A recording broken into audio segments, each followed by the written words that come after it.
Rafah, once a safe haven, is now sadly a mass grave for Gazan residents fleeing the northern bombing. Overnight, 2 separate airstrikes left a devastating toll, at least 15 killed, including women and kids. According to the registration office, the first strike hit a residential building east of Rafah, wiping out 11 Hijazi family members, including 4 women and 3 children.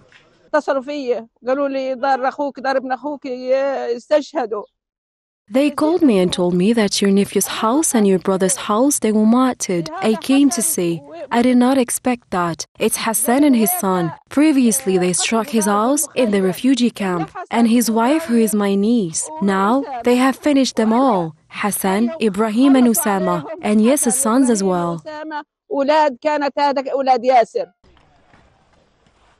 Another hit struck a house in the Jenin refugee camp in Rafah, killing at least 2 men and 2 women from the Hams family. The bodies of 15 people from the 2 families now rest in Abu Yusuf al-Najjar Hospital, the main health facility in Rafah.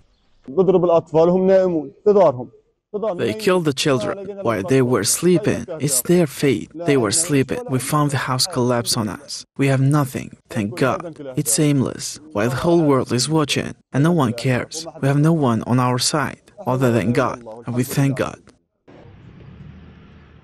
Now the occupation forces, without skipping a beat, followed through despite the UN's Friday warning that Rafah might become a new hotspot in this genocidal war. Jens Lark, the UN's man in charge of humanitarian affairs, expressed his worry about what would come next.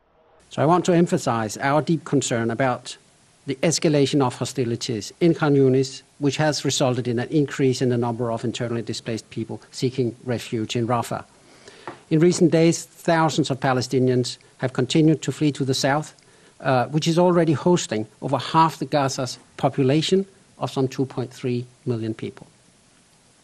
Most are living in makeshift structures, tents, or out in the open. Rafah is a pressure cooker of despair, and we fear for what comes next. The Palestinians are taking the brunt of these daily massacres orchestrated by the apartheid regime of the Zionist forces. The death toll is skyrocketing. Aids are either cut off or barely making a dent, leaving 2.3 million Palestinians, with 1.7 million losing their refuge, hanging in the balance.